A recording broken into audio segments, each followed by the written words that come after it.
함께 하실 본문은 사사기 20장 24절부터 마지막 절 48절까지입니다. 하나님이 함께 하시면, 이런 제목으로 오늘도 사사기 말씀 함께 나누겠습니다. 20장 초반부에 보시면요, 이스라엘의 베냐민을 제외한 나머지 지파와 베냐민 지파가 전투를 벌이게 됩니다. 수적으로는 베냐민을 제외한 나머지 지파가 훨씬 우세한데도 두 번의 전투에 걸쳐서 베냐민이 크게 승리하게 됩니다. 베냐민을 제외한 나머지 지파는 약 4만 명의 군사를 잃게 됩니다. 그들이 두 번의 전쟁에서 실패하고 패배하고 이제는 하나님께 돌아와 예배를 드리는데요, 바로 그 장면이 오늘 본문 26절에 기록되어 있습니다. 26절에 보시면 두 번에 걸쳐 패배한 베냐민을 제외한 그 나머지 지파들이 금식하며 하나님께 나와 번제와 화목제를 드려서 예배하고 있습니다. 두 번의 실패를 경험한 이후 하나님을 붙잡는 거예요. 여러분, 물론 이 두 번의 실패 전에 겸손하게 하나님을 붙잡았으면 훨씬 좋았을 텐데요. 사실 우리도 느끼는 바지만 사람의 마음이, 사람의 모습이 그렇지 않습니다. 처음에는 나를 의지하고 사람을 의지하고 조건을 붙잡고 가다가 한 번, 두 번 어려움을 당하면 그때서야 하나님 겸손하게 붙잡게 되죠. 베냐민을 제외한 나머지 지파들도 두 번의 큰 패배 이후에 이번에는 정말 겸손한 마음으로 하나님께 나와 하나님을 붙잡습니다. 금식도 하고요, 번제와 화목제를 드리는 겁니다. 뿐만 아니고 첫 번째 전투와 두 번째 전투와의 달라진 모습이 있습니다. 28절 보시면, 제가 지난 사사기 강의에도 말씀드렸는데요, 하나님을 대하는 태도가 달라집니다. 이전까지는 하나님께 이렇게 물었습니다. 하나님, 이 전투를 할 텐데 누가 먼저 나가야 되겠습니까? 하나님, 내가 싸워도 되겠습니까? 뭐 이렇게 이미 싸움을 기정사실화하고 전쟁을 이미 결정해 놓고 하나님께 물었거든요. 아마도 하나님이 전투를 하지 말라 그랬으면 거기에 불순종하고 자신들의 계획대로 전투에 나갔을 겁니다. 그런데 이렇게 두 번의 실패를 경험한 베냐민을 제외한 나머지 지파가 이번에는 28절에 이렇게 묻습니다. 하나님, 베냐민 자손과 싸우리까 말리까? 여러분, 묻는 자세가 달라졌죠. 하나님을 대하는 자세가 달라졌습니다. 이번에는 싸워야 되겠습니까? 아니면 싸우지 말아야 되겠습니까? 그들의 계획을 내려놓는 거예요. 하나님이 만약에 이 전쟁을 하지 말라고 말씀하시면 하지 않겠다는 순종의 의지도 포함되어 있는 겁니다. 여러분, 드디어 두 번의 실패를 경험한 베냐민을 제외한 이스라엘 지파들이 이제는 하나님을 간절하게 겸손히 붙잡는 거예요. 하나님이 그들과 함께 하시는 겁니다. 이렇게 두 번의 전투에 실패한 베냐민을 제외한 나머지 지파들이 이제 정신 차리고 하나님을 겸손히 붙들고 하나님과 함께 합니다. 그렇다면 이제 이 이후의 세 번째 전투의 결과는 아마도 첫 번째, 두 번째 전투의 결과와는 다를 텐데요. 하나님이 함께하지 않으셨을 때의 전투와 하나님이 함께 하셨을 때의 전투의 결과가 아마 극명하게도 그 차이가 나뉘어질 것입니다. 과연 하나님이 함께 하셨을 때 그들에게 어떤 일이 일어났는지를 우리가 좀 살펴보면서 오늘 여러분과 저에게도 은혜와 교훈이 되기를 바랍니다. 그래서 오늘 설교 제목을 하나님이 함께 하시면 이렇게 잡았습니다. 베냐민을 제외한 이스라엘 지파들, 이제 하나님과 함께 했을 때 그들이 겸손히 하나님 붙잡았을 때 어떤 일이 생겼을까요? 첫 번째입니다. 외형은 전과 같았지만 내용이 달라졌습니다. 다시 한번요. 외형은 전과 같았지만 그 내용이 달라졌다는 겁니다. 여러분, 오늘 사사기 20장 본문을 보시면요, 30절부터 같은 의미를 지닌 단어들이 4번 정도 반복됩니다. 30절에도 보시면요, 전과 같이라는 단어가 나와 있습니다. 31절에도 후반부에 보시면 전과 같이라는 단어가 나와 있습니다. 이전과 같이 행동하고 이전과 조건이 같고 이전과 지금 상황들이 비슷하다는 겁니다. 32절에도 비슷한 단어가 나와 있는데요. 32절 초반부에 보시면 처음과 같이, 사실 단어는 좀 달라졌지만 전과 같다는 동일한 의미를 담고 있습니다. 뿐만 아니라 39절에도요. 처음 싸움과 같이 이렇게 되어 있습니다. 이전과 같다는 단어가 4번씩 반복되고 있습니다. 여러분, 이 단어를 사용한 그 배경을 제가 잠시 좀 설명드리겠습니다. 첫 번째, 두 번째 전투에서 베냐민 지파가 나머지 이스라엘의 지파들을 크게 이겼거든요. 그 전과 같다는 얘기는 바로 이런 겁니다. 지금 이 전투의 형세가 여전히 이전처럼 베냐민에게 유리해지고 있다는 겁니다. 첫 번째, 두 번째 전투에서 손쉽게 이겼던 베냐민이 이번 세 번째 전투에서도 지금 우세하다는 겁니다. 여러분, 한번 생각해 보시겠습니까? 지금 하나님 붙잡고 하나님 앞에 겸손히 나와 예배드리고 이제는 하나님이 뭐라고 말씀하시든지 간에 순종하겠다고 결단했던 그 이스라엘의 지파들, 그렇게 하나님 앞에 겸손하게 나아가서 이제는 그 이후의 전투에 나왔는데 지금 눈에 보이는 형태는, 모습은 전과 크게 달라진 것이 없는 듯 보인다는 거예요. 실제로 오늘 전투에 보시면 전투 초반에 베냐민이 이스라엘 군사들을 손쉽게 대항하고 그들을 죽이는 장면이 나옵니다. 여러분, 이렇게 전쟁의 형세는 외형적인 모습은 변함이 없는 듯 보이는데요. 여러분, 실제 전투의 결과는 어땠을까요? 34절에 보시면 실제 전투의 형세가 기록되어 있습니다. 온 이스라엘 사람 중에서 택한 사람 10,000명이 기브아에 이르러 치매 싸움이 치열하나 베냐민 사람은 화가 자기에게 미친 줄을 알지 못하였더라. 여러분, 베냐민 사람들은 그저 자기들이 우세하다고, 그저 여전히 자기들이 잘하고 있다고 생각하고 그렇게 보여졌던 거예요. 그런데 성경은 뭐라고 기록합니까? 화가 그들 베냐민에게 이른 줄을 모르고 있다는 겁니다. 여러분, 전투의 실제 상황은 베냐민을 제외한 이스라엘의 나머지 지파들이 이기는 거예요. 이게 바로 전투의 실제 형국입니다. 여러분, 눈에 보이는 모습, 외형은 변한 것이 없는 듯 보이지만 하나님은 이 전투에서 승리하게 만드시는 거예요. 내용이 달라진 겁니다. 여러분, 하나님이 함께 하시면 여러분과 제 눈에 아직 크게 변한 것은 없는 듯 보이지만 그 안에 모든 내용을 하나님이 바꾸실 줄 믿습니다. 여러분, 베냐민을 제외한 나머지 지파들의 생각과 모습이 바뀌었다는 것은 또 다른 부분에서도 우리가 확인해 볼 수 있습니다. 오늘 본문이 좀 긴데요.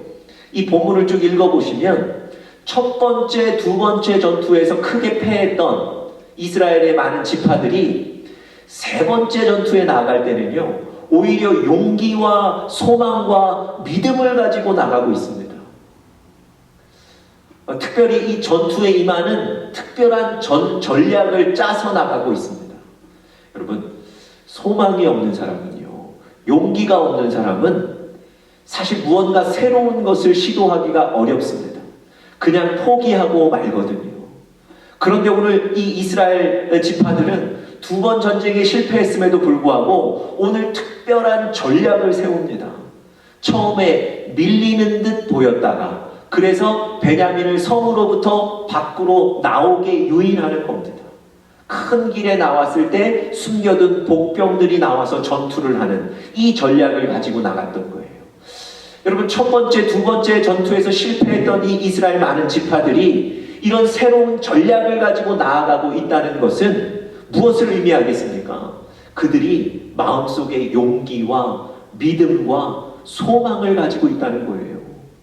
무엇 때문에 그랬겠습니까? 하나님이 함께 하신다는 것. 그들이 하나님 앞에 간절하게 또 겸손히 나아갔고 금식하며 예배드리며 하나님 붙잡았을 때, 하나님이 그들과 함께 하셨을 때 그들의 생각과 마음, 모습이 변한 겁니다. 여러분, 이렇게 하나님이 함께 하시면 외형은 비슷한 듯 보이지만 그 내용은 완전하게 달라지는 줄 믿습니다. 두 번째로요, 하나님이 함께 하셨을 때 이들에게 어떤 일이 일어났냐면 하나님이 직접 일하셨습니다. 하나님이 함께 하셨을 때 하나님이 직접 일하셨습니다. 여러분, 첫 번째, 두 번째 전투에서 하나님이 함께하지 않으셨을 때는 그들 스스로 전쟁에 대한 책임을 져야 했습니다. 그들의 능력으로 이 전투를 감당해야 된다고요. 그런데 이제 하나님 붙잡고 하나님이 함께하신 이후에 그 전쟁의 승패는, 그 전쟁을 싸우는 분은 전쟁을 책임지는 분은 누구입니까? 하나님이신 거예요. 여러분, 하나님께서 구약 성경에 전쟁은 너희에게 속한 것이 아니고 나에게, 여호와께 속한 것이라고 여러 번 말씀하셨습니다. 역대하 20장에 보니까 연합군들이 유다를 침공하고 공격할 때 여호사밧 왕과 남유다 백성들은 그들을 감당할 힘이 없는 거예요. 그때 그들이 예배하고 겸손히 하나님께 무릎 꿇었을 때 하나님이 그들에게 이렇게 말씀하세요. 이 전쟁은 너희에게 속한 것이 아니고 나에게 속한 것이다.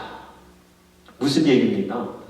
하나님을 의지하면, 하나님을 붙잡으면 그 전쟁을 누가 하시겠다는 겁니까? 하나님이 하시겠다는 거예요. 여러분, 결국 여호사밧 왕과 남유다의 백성들이 하나님을 찬양하고 예배하고 하나님과 동행하여 나아갔을 때 실제로 그들은 나가기만 했을 뿐 하나님이 싸우셔서 그 전쟁에서 승리하게 만드셨습니다. 여러분, 하나님과 함께하면, 하나님과 함께하는 삶에는 하나님이 직접 일하시는 줄 믿습니다. 여러분, 오늘 본문에서도 우리가 그 사실을 잘 확인할 수 있습니다. 이제 하나님을 의지하고 하나님과 동행했을 때, 함께 했을 때 28절에 보시면 하나님이 전쟁에 나아가기 전에 이스라엘 지파들에게 이렇게 말씀하세요. 28절 후반부에 보시면 내일은 내가 그를 너희들 손에 넘겨주리라. 베냐민을 제외한 나머지 지파들이 내일 세 번째 전투에는 승리하게 된다는 거예요. 그런데 그 승리의 주체, 이 전투 승리의 주체가 누굽니까? 여호와 하나님, 나라는 거예요. 내가 그들을 너희 손에 붙여주리라. 하나님과 함께 했을 때요, 하나님이 약속하시는 거예요. 내가 싸울 것이다. 너희 가운데 내가 직접 일할 것이다. 여러분, 하나님과 함께하는 사람이 승리하는 거예요. 왜냐하면 전능하신 하나님이 그 사람 가운데 일하시기 때문에 그렇습니다. 여러분, 상황이 어렵고 마음이 답답하고 급해도 그때 하나님을 붙잡으셔야 돼요. 하나님과 함께 하셔야 됩니다. 그래야만 그 급하고 답답하고 어려운 상황 속에 하나님이 직접 일하시는 거예요.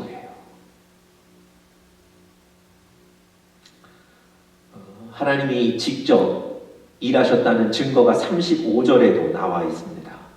35절 제가 한번 읽어보겠습니다. 여호와께서 이스라엘 앞에서 베냐민을 치시매 당일에 이스라엘 자손이 베냐민 사람을 쳐 죽였더라. 이렇게 기록되어 있습니다. 여호와께서 이스라엘 앞에서 베냐민을 파하셨다는 거예요. 이스라엘 군사들이 이겼는데 누가 이기게 하셨습니까? 여호와께서. 하나님이 이제 그들과 함께 하신 이후에 하나님이 직접 일하신다는 증거입니다. 하나님이 직접 일하신다는 것을 우리에게 알려주는 구절이에요. 여러분 꼭 기억하십시오. 전쟁의 주체는 하나님이세요. 전쟁을 승리하게 하고 그 전쟁의 승패를 가지고 계신 분은 바로 하나님이십니다. 여러분과 저의 인생에 수많은 전쟁들이 있습니다. 물질과의 전쟁도 있고요. 때로는 사람과의 전쟁도 있고요. 또 상황과의 전쟁들도 있습니다. 여러분 그 전쟁의 승패는 바로 전능하신 하나님의 손에 있습니다. 그렇기 때문에 여러분과 제가 해야 될 가장 영적인 일, 가장 지혜로운 일은 바로 하나님을 붙잡는 거예요. 바로 하나님과 함께하는 겁니다. 그때 하나님이 우리의 문제의 현장에 직접 일하실 줄 믿습니다. 여러분들 시편을 읽어보시면 다윗의 고백 중에 좀 자주 반복되는 이런 구절이 있습니다. 내가 잠잠히 하나님만 바라봅니다. 내가 잠잠히 하나님만 기다립니다. 여러분 어떤 분들은 그 구절 읽으면서 야 믿음이 너무 소극적인 것 아닌가, 그렇게 잠잠히 기다리다가 다 패하고 놓치고 잃는 것 아닌가, 적극적으로 나가야 되지 않겠는가, 이렇게 얘기하시는 분들도 있습니다. 그런데요 여러분 다윗의 신앙과 믿음 위에서 이 구절을 바라보시면 다윗의 신앙에 있어서 가장 적극적인 영적인 자세가 바로 이거예요. 내가 잠잠히 하나님만 바라보겠습니다. 왜 그럴까요? 왜 빨리 뭔가 급하게 일하지 않고 잠잠히 하나님만 바라보고 있는 걸까요? 포기해서가 아니에요. 그 전쟁에서 이길 수 있는 방법이 바로 전능하신 하나님이 직접 일하여 주시는 것인데, 그렇게 하기 위해서는 하나님 붙잡아야 되는 거예요. 하나님 함께 해 주셔야 되는 거예요. 그러기 위해서 다윗은요 어떤 상황에도 어떤 문제에도 잠잠히 하나님 바라보는 겁니다. 여러분 우리 사랑하는 영적인 가족들 한 분 한 분 급할수록 바쁠수록 답답할수록 두려울수록 잠잠히 하나님 바라보시고 그 하나님 앞에 무릎 꿇으시고 하나님과 함께 하시기를 간절히 바랍니다. 세 번째로요, 하나님이 함께 하시면 문제의 매듭이 풀려집니다. 문제의 매듭이 풀려집니다. 그래서 결국은 형통하게 된다는 겁니다. 여러분 가끔 뭐 실이라든지 긴 줄, 매듭, 꼬여있는 그 실이나 긴 줄 푸는 일들 한번 해보셨죠? 쉽지가 않습니다. 저도 아이들이 꼬여있는 그 목걸이 줄을 가져와서 풀어달라고 하는데요, 아무리 봐도 어떻게 푸는지 저도 잘 모르겠습니다. 풀려고 당기고 넣고 하다 보면 더 꼬이는 경우도 있습니다. 그러다가 난 도저히 못하겠다 그러고는 내려놓는 경우들이 있는데요. 여러분 역으로 그 꼬여있는 부분들을 잘 풀게 되면 쭉 따라오게 되죠. 모든 일들이 풀리게 되는 거예요. 사실 이 이스라엘, 베냐민을 제외한 이스라엘 지파들의 마음이 그랬을 겁니다. 수적으로도 훨씬 우세한데 첫 번째 전투와 두 번째 전투에서 4만 명의 군사를 잃고 크게 패배한 거예요. 도대체 실패의 원인이 무엇인지도 모르겠습니다. 첫 번째 전투, 두 번째 전투에서도 하나님께 묻긴 물었거든요. 그러고 나갔는데도 진 거예요. 왜 졌지? 왜 이런 일이 벌어지지? 여러분, 그 꼬인 매듭을 어떻게 풀어야 될지를 모르겠는 겁니다. 그런데 그들이 그 매듭을 푼 거예요. 어떻게 풀었습니까? 아까 제가 처음에 말씀드렸죠. 금식하며 하나님 앞에 나가 예배드렸죠. 이제는 내가 싸워야 되겠습니까? 아니면 싸우지 않아야 되겠습니까? 자기 계획들을 아예 내려놓고 하나님께 물었죠. 이제는 그 하나님을 붙잡는 거예요. 하나님과 함께 하게 되는 거예요. 이게 바로 매듭을 푸는 일입니다.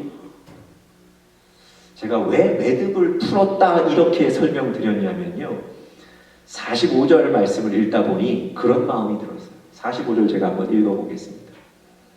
그들이 몸을 돌려 광야로 도망하였으나 림몬 바위에 이르는 큰 길에서 이스라엘이 또 5,000명을 이삭 줍듯 하고 또 급히 그 뒤를 따라 기돔에 이르러 또 2,000명을 죽였으니, 여러분, 첫 번째, 두 번째 전투에서 그렇게 강력했던, 그래서 승리했던 그 베냐민 지파들과 세 번째 전투를 벌이는데요, 세상에 그들을 상대해서 승리하고 또 이기게 되는데 어떤 표현을 쓰셨습니까? 45절에 보니까 이삭 줍듯 베냐민 족속 지파들을 쓰러뜨렸다는 거예요. 여러분, 아니 어떻게 그 강력한 사람들을, 아니 그 강력한 첫 번째, 두 번째 전투에서 이스라엘 많은 지파들을 쓰러뜨렸던 그 베냐민을 어떻게 이삭 줍듯 이길 수 있겠습니까? 그저 땅바닥에 떨어져 있는 이삭 하나, 둘 줍는 것처럼 그렇게 쉽게 어떻게 이 전쟁에서 승리하게 되겠냐고요. 이게 바로 꼬여있던 매듭이 풀리는 거예요. 그 꼬여있던 매듭을 푸는 그 방법이 뭡니까? 하나님을 붙잡는 거예요. 하나님과 함께 하는 겁니다. 하나님과 함께 할 때 여러분과 저의 인생에 꼬여있는 그 문제들도 우리가 매듭을 풀 수 있게 될 줄 믿습니다. 하나님께서 요셉에게 늘 형통하다고 말씀하셨어요. 그런데 우리가 성경에서 요셉의 모습을 보면 형통하기보다는 억울한 모습입니다.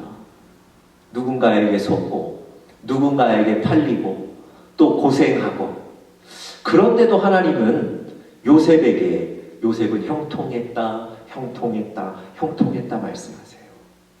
여러분, 창세기 읽어보시면 요셉에게 형통하다는 수식어를 붙이실 때 그 형통하다는 말과 꼭 함께 따라 나오는 어구가 있습니다. 그게 바로 하나님이 함께 하시니 그가 형통하였더라. 하나님이 함께 하시니 요셉이 형통하였더라. 여러분, 그냥 형통한 게 아니고요, 하나님이 함께 하시니까 요셉의 인생에 매듭이 풀려지며 형통하게 되는 거예요. 여러분, 하나님을 붙잡고 그 하나님과 함께 하십시오. 여러분과 저의 인생의 매듭이 풀려지고 하나님이 우리 삶을 형통케 만드실 줄